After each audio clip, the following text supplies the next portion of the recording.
दोस्तों, जब भी आप यहूदियों के बारे में सन 1948 से पहले का इतिहास पढ़ेंगे, तो उनमें एक आदमी का नाम सबसे पहले मिलेगा, हिटलर, जिसने न केवल जर्मनी पर राज किया था, बल्कि दूसरे विश्व युद्ध का सबसे बड़ा कारण बना। हिटलर ही वो इंसान था जिसने आज से 60 से 80 साल पहले लगभग 60 लाख से ज्यादा यहूदियों को महज 4 से 5 सालों में मार डाला। इस खौफनाक दर्दनाक घटना में एल्वाइजर भी हिटलर द्वारा यहूदियों पर किए गए जुल्म का शिकार हुए थे। एल्वाइजर का जन्म यहूदी परिवार में हुआ था और वो सिगरेट में अपने परिवार के साथ खुशी से रहते थे। एल्वाइजर के पापा सिगरेट के यहूदी कम्युनिटी के सबसे ईमानदार इंसान थे। लोग उनका खूब सम्मान करते थे। एल्वाइजर के परिवार में उनके माता पिता के अलावा उनकी 3 बहनें थी, जिसमें 2 बड़ी बहनों का नाम हेल्डा और बी और सबसे छोटी बहन का नाम त्रिपुरा था। एल्वाइजर ग्रंथों को पढ़ने में बहुत इंटरेस्ट रखता था। इसके चलते वो महज 12 साल की उम्र में ही तलमूद यहूदी और ला काबला के रहस्यमयी यहूदी ग्रंथों की स्टडी कर लेता है। इस एज में ग्रंथों की स्टडी करना असामान्य बात होती है, जिस वजह से एल्वाइजर के पापा भी इससे बहुत खुश नहीं थे। एल्वाइजर अपने स्टडी को सही तरीके से मैनेज करने के लिए मोसिया वेबेडल नाम के इंसान से सीखता था। वो एक गरीब परिवार से था, लेकिन उसमें एक अच्छी बात यह थी कि वो लोगों की हेल्प करता था, लेकिन फिर भी उसे लोग पसंद नहीं करते थे। लेकिन कुछ समय बाद जब हंगेरियन सरकार ने मोसिया सहित सभी विदेशी यहूदियों को भगा दिया, सिगरेट में रहने वाले सभी यहूदियों में इस बात को लेकर गुस्सा फूटा। वो कुछ भी नहीं कर सकते थे, क्योंकि आंदोलन करने वाले लोगों को बेरहमी से पीटा जाता था और कभी कभी तो फांसी पर लटका दिया जाता था। सन 1944 में हंगेरियन सरकार को नाजियों नामक एक जर्मन ने उखाड़ फेंका और जर्मन सेना ने हंगरी पर कब्जा कर लिया। उस समय जर्मनी का शासन हिटलर के हाथ में था और हिटलर ने यहूदियों के साथ जो व्यवहार किया था वो इंसानियत को शर्मसार करता है। हिटलर के सिपाही यहूदी कम्युनिटी के लीडर को अरेस्ट करके उनका कीमती सामान जब्त कर लेते थे। नाजियों ने यहूदियों को सिगरेट से भगाना शुरू किया। उन्हें ट्रेनों में जानवरों की तरह भरकर होलोकॉस्ट यानी कि कत्ले आम के लिए ले जाया जाता था। इसका सेंटर पॉइंट ओस्विट था। एल्वाइजर नाजियों से बचने के लिए अपने परिवार सहित सिगरेट से छिपकर निकलता है। एल्वाइजर का परिवार एक छोटे से यहूदी बस्ती में चला जाता है। वहां उन्हें उनकी पहले की नौकरानी मार्था मिलती है और उन्हें अपने गांव में छुपने की बात कहती है। लेकिन शायद एल्वाइजर का परिवार ये नहीं जानता था कि भाग्य उनके जीवन में क्या मोड़ लेने वाला है।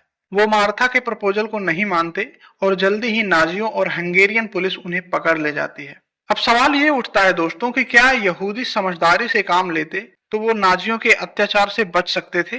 अगर वो समय रहते सिगरेट से भाग जाते तो वो खुद और अपने परिवार को नाजियों के चंगुल से बचा सकते थे। एल्वाइजर नाजियों के जुल्म को लेकर कहता है कि एक आदमी दूसरे आदमी पर इतना क्रूरता कैसे कर सकता है, लेकिन यहूदी चाहते हुए भी कुछ नहीं कर सकते थे। एल्वाइजर बताते हैं कि नाजी यहूदियों को जानवरों के समान समझते थे और उनसे जानवरों जैसा ही व्यवहार करते थे। मोसिया वेबिडल जब दोबारा सिगरेट से लौटा था तो उसने सभी लोगों को कहानी के जरिए बताया था कि किस तरह से यहूदियों के साथ व्यवहार किया जा रहा है। अगर उसी दिन लोग उसको पागल ना समझकर उसकी बातों पर ध्यान दिया होता तो शायद यहूदी लोग नाजियों का शिकार नहीं होते। मोसियो की कहानी के माध्यम से एल्वाइजर शुरू में ही इस बात पर जोर देना चाहते हैं कि बुराई के विटनेस को अनदेखा करना उस बुराई की रेपुटेशन को बढ़ाता है। एल्वाइजर का मुख्य विषय उनके पापा के साथ उनका रिश्ता है। वो दोनों के रिश्तों के बारे में हम आगे की कहानी में देखेंगे।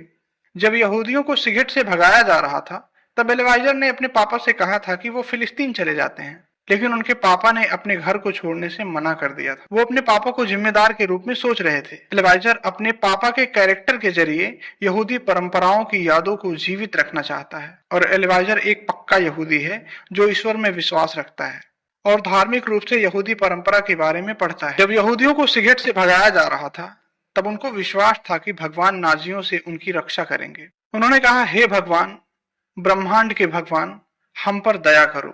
अब यहाँ पर एक सवाल दिमाग में आ रहा है दोस्तों कि आखिर हिटलर यहूदियों पर इतना जुल्म क्यों कर रहा था। बात है सन 1939 की, जब नाजी पार्टी से हिटलर जर्मनी का चांसलर बना। पहले विश्व युद्ध में जर्मनी के इंसल्ट का बदला लेने के लिए हिटलर ने कसम खाया था, जो आगे चलकर एक खूंखार डिक्टेटर के रूप में दिखा।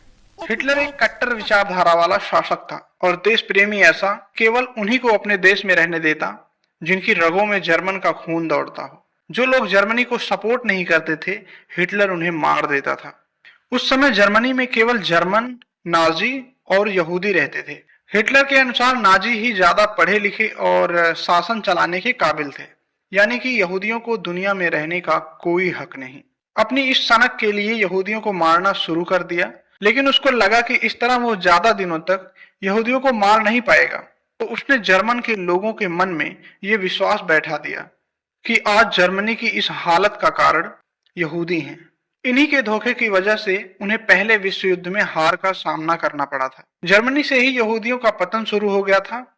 ये इतना भारी पड़ा कि सन 1945 के आते आते यूरोप के देशों में सबसे पुरानी संस्कृति यानी कि यहूदी की संस्कृति पूरी तरीके से खत्म हो चुकी थी। सन 1939 में दूसरा विश्व युद्ध शुरू होता है। इसके साथ ही हिटलर ने यहूदियों को जड़ से खत्म करने के लिए होलोकॉस्ट अभियान शुरू किया। होलोकॉस्ट यहूदी को जड़ से खत्म करने का एक जरिया बन गया। दरअसल होलोकॉस्ट एक ऐसा तरीका था जिसमें यहूदियों को जबरदस्ती पकड़ कर लाया जाता था और उन पर बिना किसी रोक टोक के उनके यहूदी होने की सजा दी जाती थी।